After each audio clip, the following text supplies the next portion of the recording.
suliranin, lahat ay aking kakayanin, pagkat ikaw ay kapiling. Subukin man ng panahon, mananatili.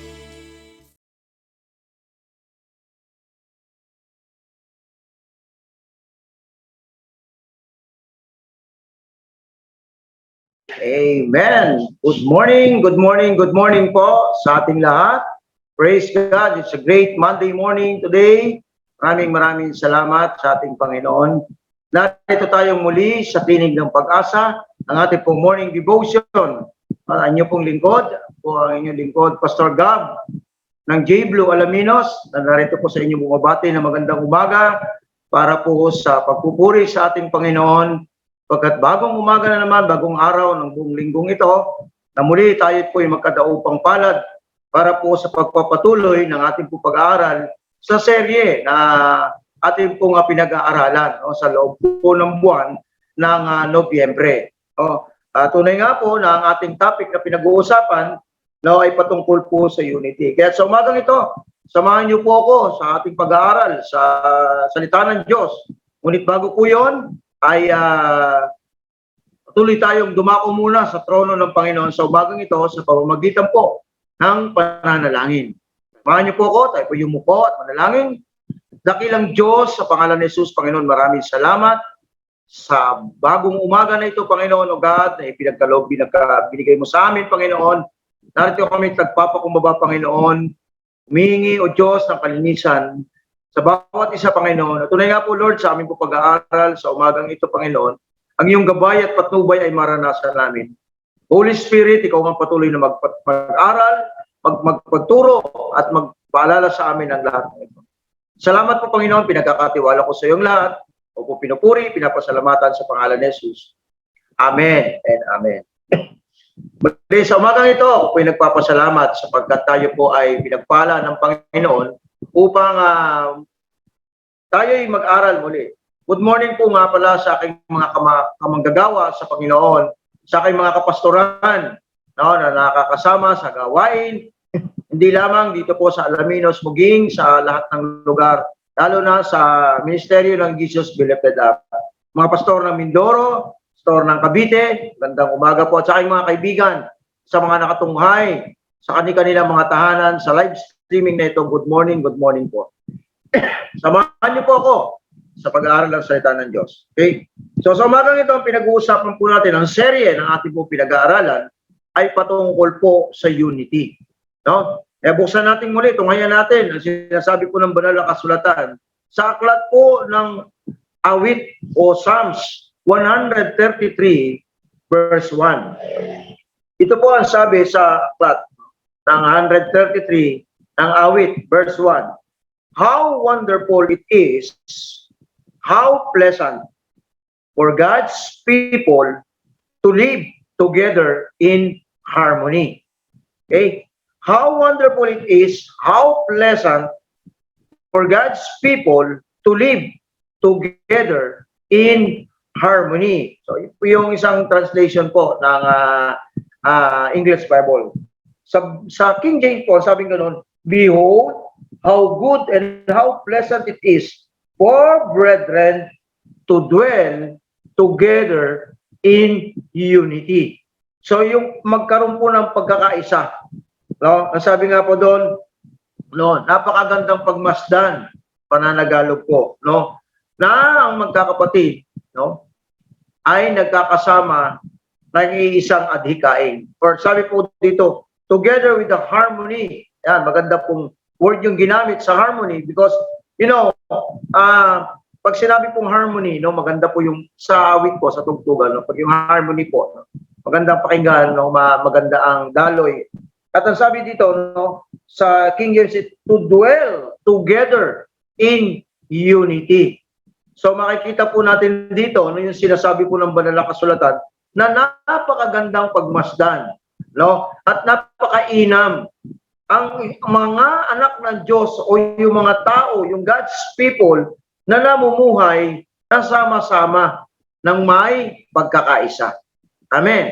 So ito po yung binabanggit sa atin na ating pong pag-aaralan sa serye sa loob po ng Nobyembre, ano? At ito po ibinigay ng Panginoon sa ating bishop na kung saan ang dapat sa mga magkakapatid sa pananampalataya, dahil nga po spiritually ang pinag-uusapan natin dito. So sa magkakapatid sa pananampalataya, dapat tayo po ay namumuhay na meron pong pagkakaisa, no? Kaya nga po dito sa umagang ito, pag-uusapan natin kung ano po ba yung lalim o yung lundo pa. Marami kasing pwede tayong pag-usapan patungkol po sa lalim o lundo ng patungkol sa pagkakaisa. Ngunit sa umagang ito, pag-aaralan po natin, pag-usapan po natin yung isang bagay o isang lalim ng pagkakaroon ng pagkakaisa. Okay? So let's take a look this subject, no? Ang tayo na pag-usapan natin is achievement through unity. Dahil nga po ang tema natin is unity, achievement through unity, ano? Yung pumbang makakamtan sa pamamagitan ng pagkakaisa. Okay. Meron pong tatlong pangyayari sa ating banal na kasulatan na kung makikita natin to, kung mababasa natin to, at mababantayan nating maigi po ang pangyayaring ito, mga kapatid, mga magulang, na nakakasama ko po ngayon sa umagang ito, sa ating pong morning devotion na ito, na ito po ay dapat po, o kaya ko po sinasabing dapat, sa mga mananampalataya, it is must. Kung doon po sa sekular, no, kinakailangan po to, mas lalong kailangan sa loob po ng mga mananampalataya o sa loob po ng iglesia. Okay? So, ano po ba yung pwedeng mangyari? Okay? What the unity can achieve? Siguro alam na natin, siguro marami tayong tumatakbo sa isip natin ngayon. Yes, kapag may achieve. So, okay, meron pong tatlong pangyayari sa banal na kasulatan. No? What the unity can achieve. Okay? So, number one, no, what the unity can achieve, no, in biblical perspective or in biblical story, or let's say, pangyayari sa loob ng banal na kasulatan.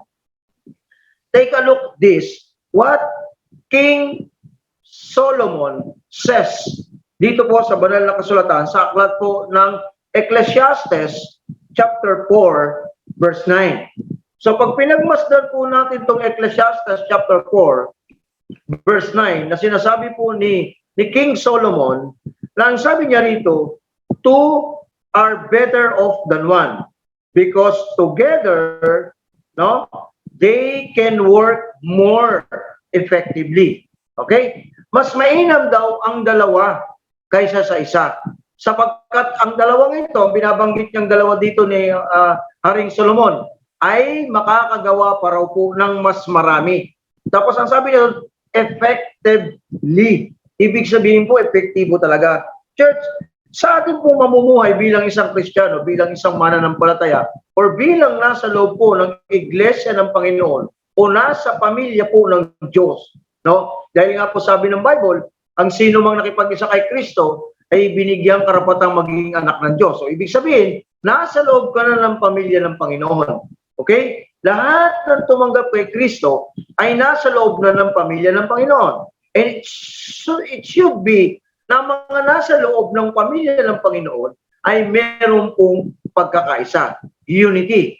So, how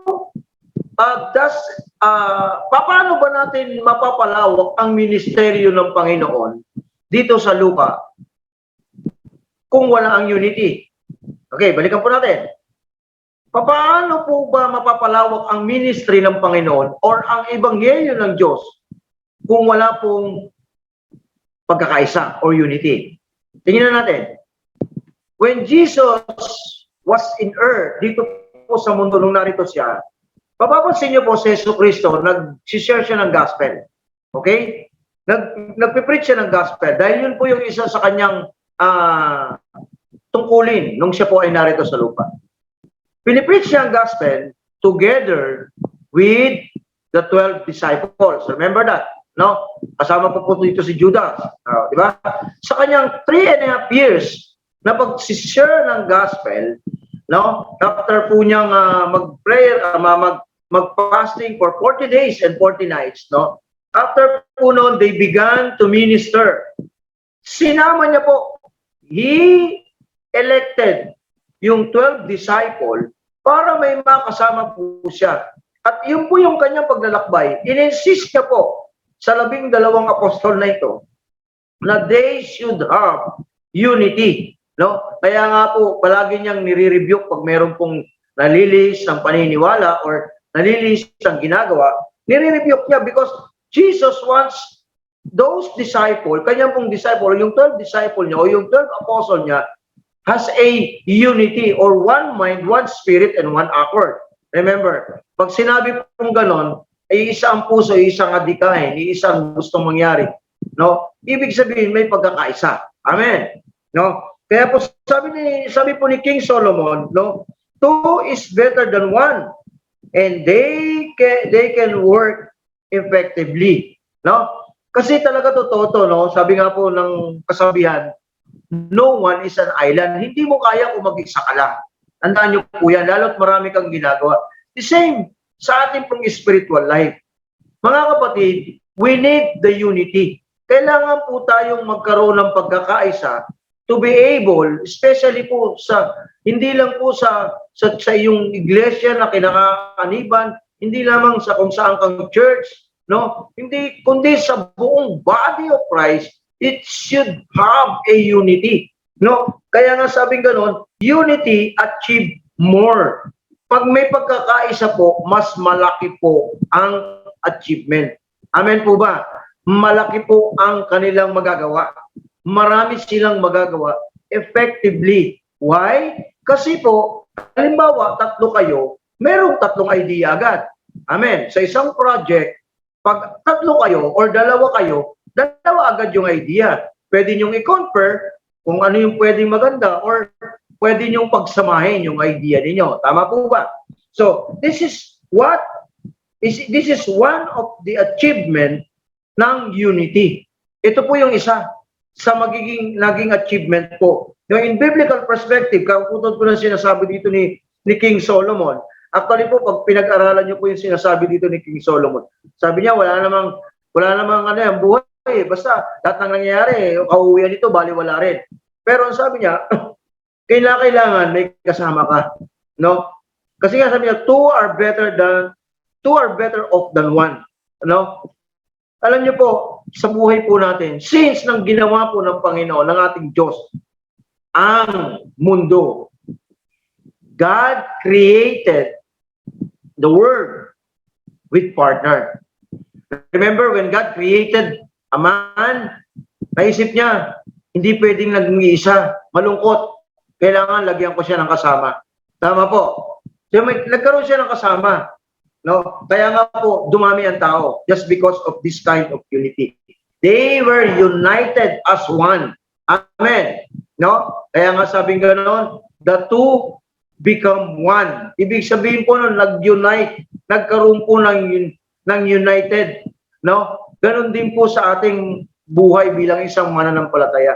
Unless we have a united spirit, no, we cannot achieve more in our ministry. Hindi tayo makakakuha pa ng ano pa man. Hindi natin maaabot yung pinapangarap natin na gusto natin gawin for the glory of God unless na meron po tayong unity. Amen. Na kaya nga po sabi dito, how wonderful it is. Tingnan niyo po yung word, ha? The word. Yung ginamit po, how pleasant for God's people. Sino po yung sinasabing God's people?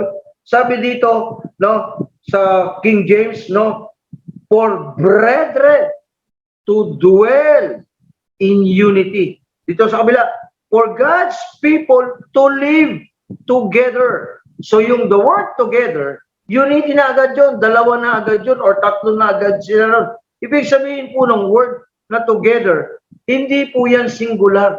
Yan po ay plural. More than one. So sabi ganon, for God's people to live together in harmony. So may unity. Kaya nga po, when there's a two working, no, in the same project, no? Sa tulad po ng ginagawa ng Panginoon, nung siya ay naglalakbay, naghahayag ng salita ng Diyos, kasama niya ang kanyang 12 apostol, at habang naglalakbay siya, dumadami yung disciple ng ating Panginoon, bago siya, habang tinitrain niya, no, ginawa niya 2 by 2, hindi ni-release ng Panginoon ang kanyang mga apostol, ang kanyang disciple, 1 by 1. He released those disciples of Jesus 2 by 2. Remember that in book of Matthew, nung pinahayag niya, dala-dalawa, 2 by 2. He sent those 2 by 2, yung 72, then they came back, marami silang nawin na soul, tapos pinaalis ulit. So ganyan ang ginagawa ng Panginoon. Kasi ang gusto ng Diyos, united, may pagsasama, may pagkakaisa. Amen po ba? So we cannot work by our own. No, spiritually, sa buhay po natin, no, we cannot work by our own unless we are united with God. We have the unity with the Holy Spirit, because the Holy Spirit will teach us, will remind us, because the Holy Spirit is our teacher and counselor. Amen. So nakikita nyo po, yung Spirit, no, yung unity. Your spirit must be united for the Spirit of God, para po maka-achieve ka ng glorification para sa Diyos. No? Hindi ikaw ang mag-glorify, kundi ang Diyos. Makukuha mo yung glorification na yun, hindi yun para sa iyo, para sa Diyos. Amen. So, you work together for the glory of God. Not you are working together by your own sake. Amen. So, dapat ang inyong isip, iisang adikain, lalong-lalo na sa mga mananampalataya, yung tunay na mananampalataya. Lagi ko po sinasabi ito, kahit po saan ako magturo. Yung tunay na mananampalataya, pag nagtrabaho kayo sa ubasan ng Diyos o sa ministeryo ng Panginoon, tandaan niyo po mga kapatid, dapat yun is for the glory of God. Amen. No, kaya ang sabi dito ni King Solomon, ang dalawa ay mabuti kaysa isa. Mas marami ang bunga ng anumang gagawin nila. So your life in Christian world must have a unity to the other Christian. Amen? So ito po yung dapat natin maunawaan. Kaya nga po, number 1, achievement. No? Na makikita natin, what the unity can achieve. Number 1, unity achieve more. Amen? Unity achieve more. Secondly, what the unity can achieve. Ano ba ang pwedeng marating o makamtan ng may pagkakaisa?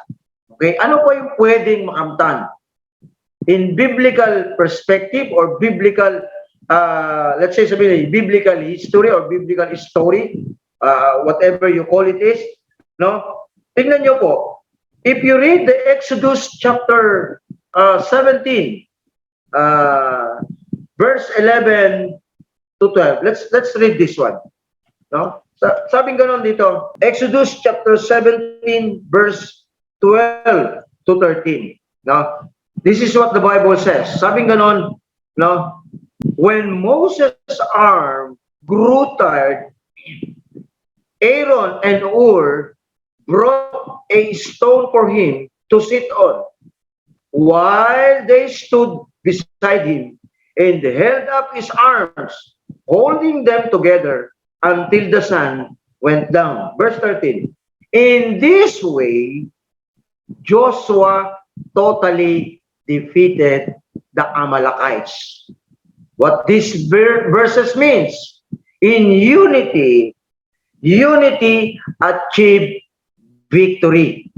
I repeat, unity achieved victory. Let's take a look again into ito pong mga verses na ito, no? Nung mangawit daw yung kamay, nung mangawit ang kamay ni Moses, no, sina Aaron at si Hur o si Ur, no, ay kumuha ng isang malaking bato at pinaupo si Moses, no, pinaupo doon sa malaking bato para yung pag-upo ni Moses makapagpahinga siya. At yung dalawang kamay, yung left and right na kamay o yung braso ni Moses ay inalalayan ni Aaron at saka ni Ur. Bakit po? Kasi nga po, sabing ganon, kapag kay binababa ni Moses yung kanyang kamay, natatalo ang Israelite. This is the story when the Amalekites and the Israelites encounter. Nagkaroon sila ng encounter, naglaban sila. At ang sabi ng Panginoon, itaas mo, Moses, ang iyong tungkod. No? Habang tinataas niya, no, pinapili niya ng mga tauhan, si Joshua, para makasama sa pakikipagdigma. Ang problema kapag bumababa po dahil nangangawit yung kamay ni Moses, no, natatalo ang Israelita. At pagka tinataas naman, nananalo. Ito po nangyari. Kaya ang ginawa, si Ur at saka si Aaron, hinawakan nila. Dumating po yung time talagang napapagod na si Moses. Siyempre, maghapong nakatayo. So ang ginawa nila, para hindi makapag-relax naman, tignan niyo po ito, pakinggan niyo maigit mga kapatid. Para naman makapag-relax, yung kanilang leader, no, na si Moses, pinaupo nila. Pero nandun pa rin yung paghawak nila sa kamay, sa mga braso ni Moses. Kaya nga sabi doon sa verse 13, in this way, sa ganitong pamamaraan, ginapi ni Joshua ang mga Amilisita. Sa ganitong pamamaraan, anong pamamaraan po ang ginawa nila? Aaron and Ur helped Moses to be able, yung kamay niya po, yung kanyang mga arm is still raising. What means by this, mga kapatid? Unity achieve victory. Without the united mindset of Ur and Aaron, and together with the mindset of Moses, I don't think na mananalo po ang mga Israelita laban sa Amilisita. Because when the time that Moses dropped down yung kanyang kamay, the Israelite begin to defeat. But when Moses rose it up, tinaas niya ulit yung kanyang kamay, the Israelite begin to defeat again. So nagkaroon po ng tug of war sa paglalaban kapag ka po na nangangawit si Moses tapos tinataas. Kaya po itong dalawa to the rescue. Church, mga magulang, mga kapatid, if you are in your church, in your whatever you are ministry you are holding down, kung ikaw man ay leader ng isang ministry sa church ninyo, or you are in the J. Blue ministry and you are holding a ministry pero hindi ikaw yung leader ng ministry ninyo, ito lang masasabi ko sa iyo, kapatid. Tulungan mo yung leader mo. Because unity achieve victory. Amen? You know, sa buhay po natin bilang mga mananampalataya, yung mga leader po natin, yung mga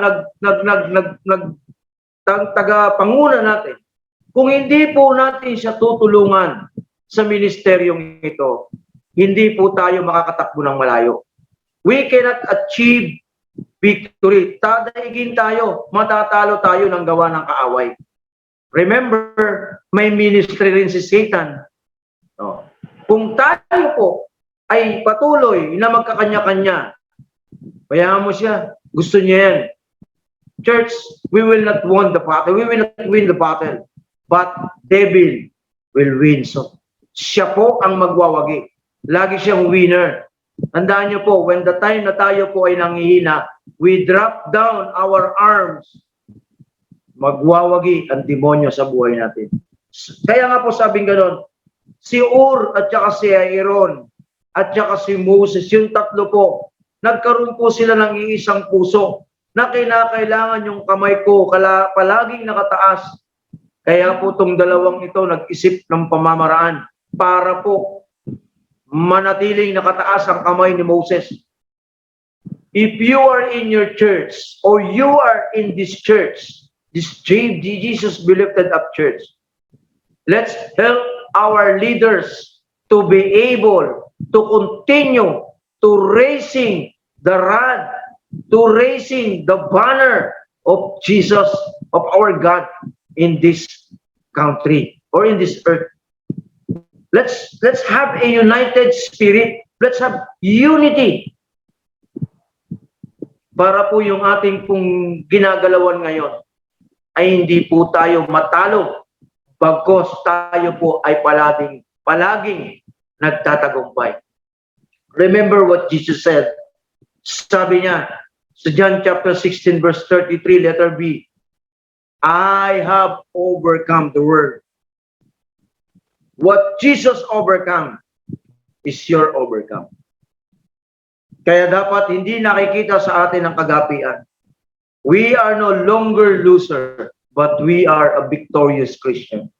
Church, I want you to understand this. Without the unity, we cannot achieve victory. Kaya nga po sabi doon, napakainam, napakagandang pagmasdan ng mga naglilingkod o mga tagasunod ng Diyos ay nabubuhay ng sama-sama na may pagkakaisa. Amen?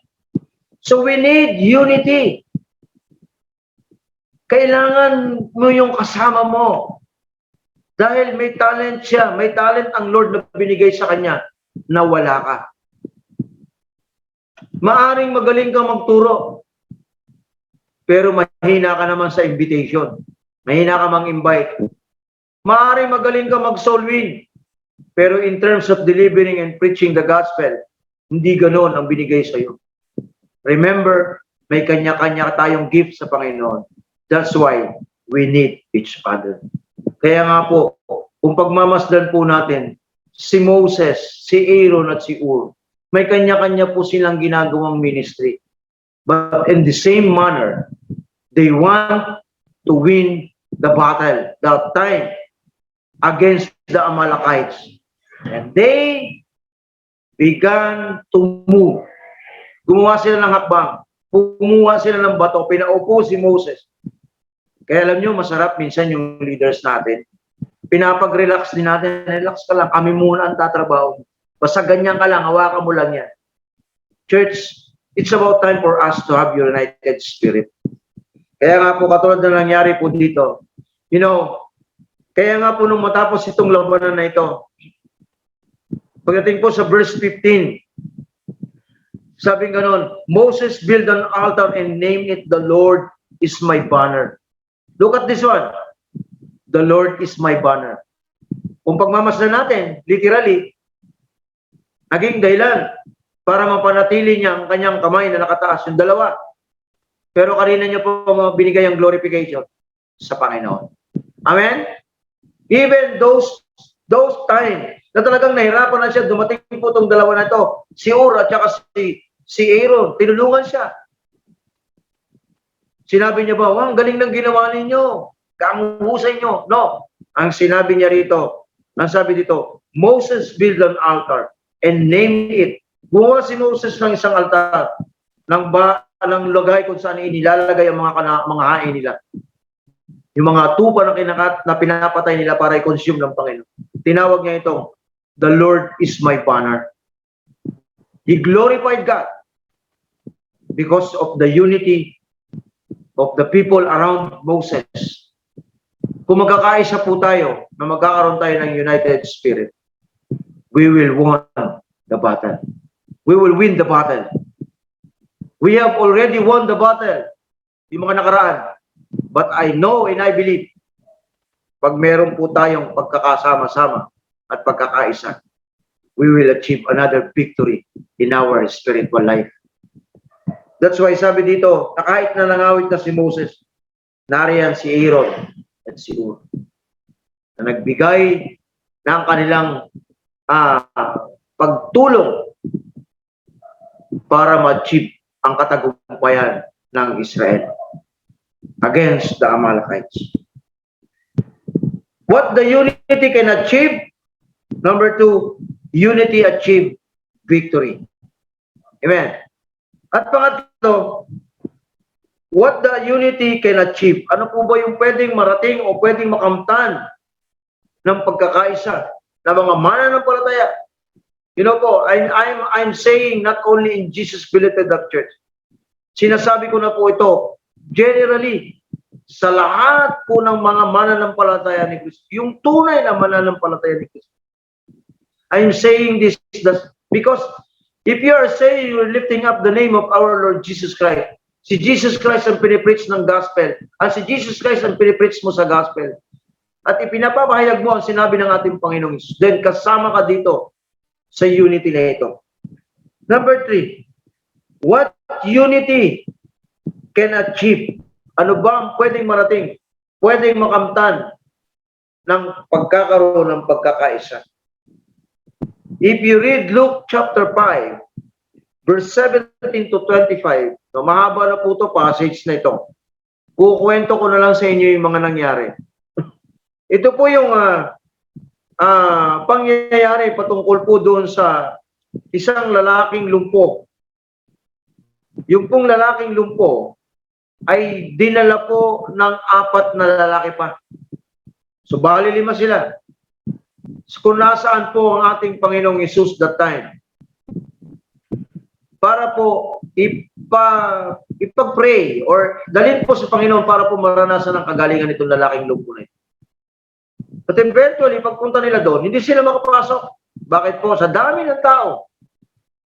At itong 4 na lalaki na ito, na bumubuhat doon po sa, sabihin na natin sa panahon natin ngayon, yung pong stretcher, na hinihigaan lang lumpo. Wala pa namang stretcher no, siguro po kumot. Na hinihigaan ng lumpo. Umakyat po sila sa bubong ng bahay ni Jesus Christ. At tinungkab nila yung bubong. Unti-unti nilang inihugos, sabi sa Bible. Inihugos means ibinaba. Ibinaba nila yung lumpo doon po sa loob ng bahay. Tignan niyo po tinanggal nila yung bubong according to those sa Tagalog version po. Binakbak ng 4 na lalaking ito ang bubong. During that time, ang kasama po ng ating Panginoon sa loob ng bahay, may mga Paraseyo. Ang mga Paraseyo ay mga taga-usig ng ating Panginoong Isus. Pero tignan niyo po hinayaan niya pumasok sa loob ng kanyang tahanan para po matupad ang sinasabi ng banal na kasulatan. Nang ibinaba yung lalaking ito, sinabi ng Panginoon, pinapatawad ka na sa iyong kasalanan. Tumayo ka na at magaling ka. Bit-bitin mo ang iyong higaan. Ano sabi na nga para sa iyo? Di nga ba't panahon ng pamamahinga ngayon? Mahigpit na pinagbabawal ang paggawa ng ganyang kababalagan o himala sa araw ng pamamahinga. Kaya ang sabi ng Panginoon, ano bang mas mainam? Sabihin pinapatawad na o sabihin magaling? What the unity can achieve? Unity achieve healing. Unity achieve healing. Ito pong lalaking lumpo. Pagmasdan niyo po kahit po yung 4 na nagbuhat sa kanya ay nagpupumilit na buhatin siya para dalhin kay Jesus Christ. Pero ayaw nung lumpo, wala pong magagawa yung 4. Baliktarin natin. Kahit na po gusto nung lumpo na lumapit kay Jesus Christ at ayaw naman nung 4 na buhatin siya, wala rin siyang magagawa. Nakuha niyo po? So tingnan niyo po yung united spirit po nung 5, pinagsama.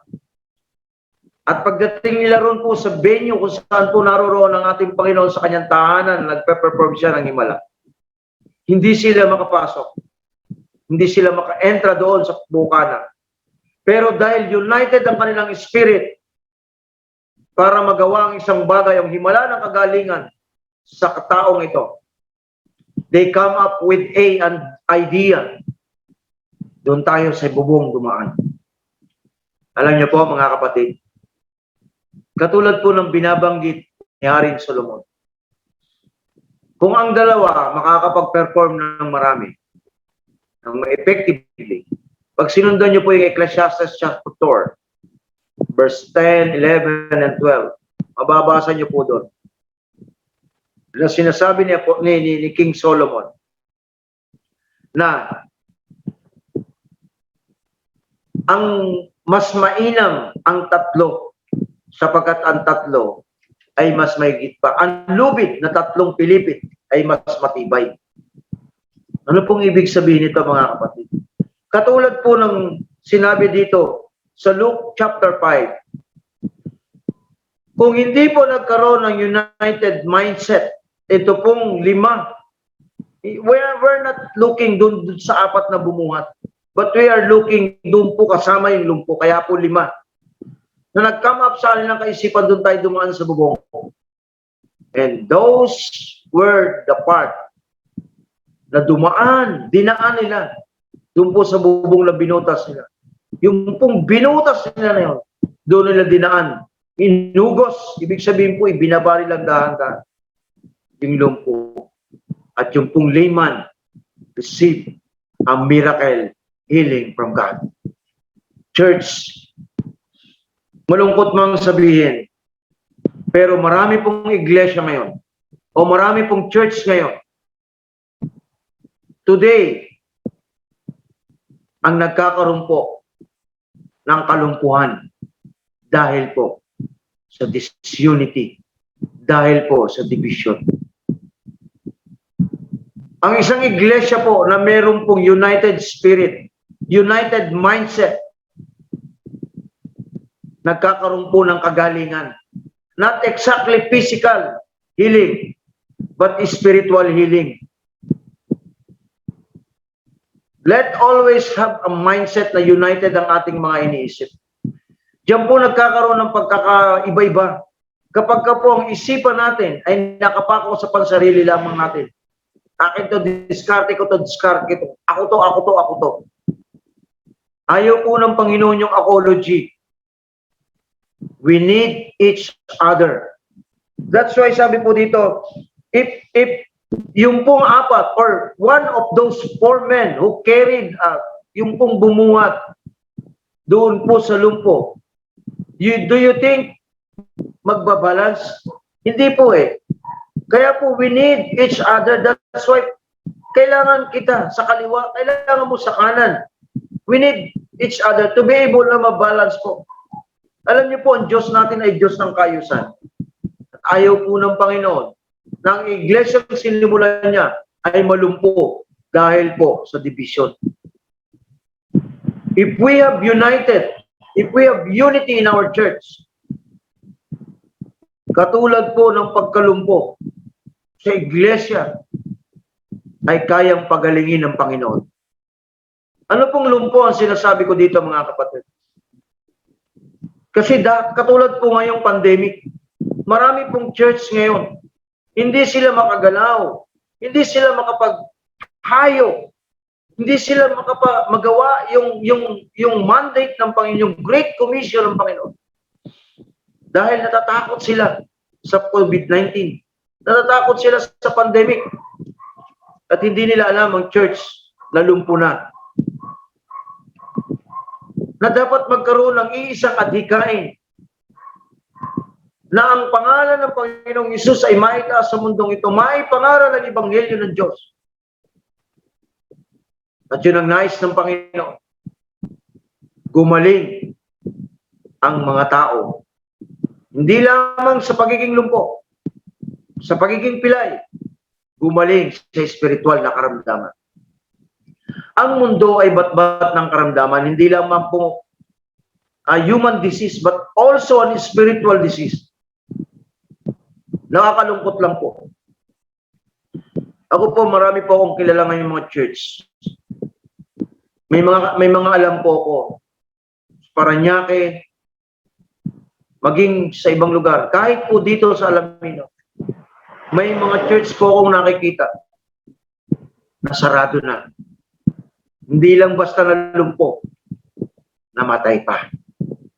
Church, it's about time for us to be united, to have a unity in spirit. Huwag tayo magkanya-kanya. Ang panawagan ng Panginoon ay magkaroon tayo ng iisang adhikain. Kaya nga sabi ni Paul, you must have one mind, one spirit, and one accord. Ibig sabihin po nito, united tayong lahat. Unity, kaya nga po sabing gano'n, napakaganda. Behold, how good and how pleasant it is for brethren to dwell together in unity. Ang sarap pakinggan sa tenga. Pero alam niyo po mga kapatid, nakakalungkot po. Meron pong mga nangyayaring sa loob ng iglesia na nawawala na po yung unity.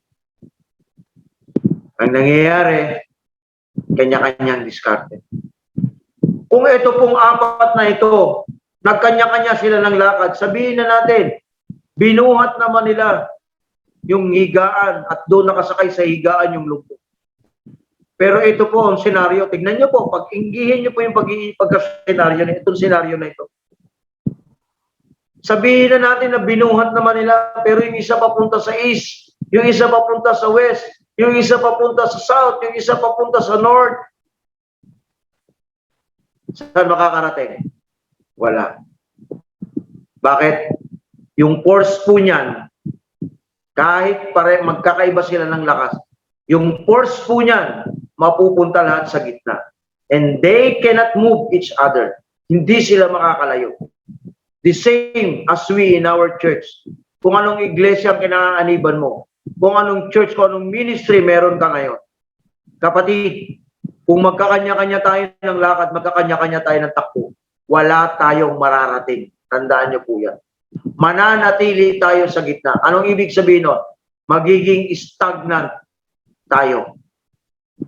Church, yung gitna dito na binabanggit, kung tayo po, alimbawa po yung lumpo nasa gitna, yung ministry nasa gitna, nagkakanya-kanya tayo ng takbon, east, west, north, south, the ministry will become stagnant. And at the end of the road, wala mangyayari. Mamatay tayo lang. Amen. We need united in spirit. Kaya nga po mga kapatid, mga magulang, nais po ng Panginoon na ang puso natin ay ilagak natin sa Diyos. Magkaroon tayo ng iisang isipan, iisang adhikain, iisang puso, at iisang layunin. Walang iba, to lift the name of our Lord Jesus Christ. Not in your house, not in your community, but in this earth. You are holding your unity.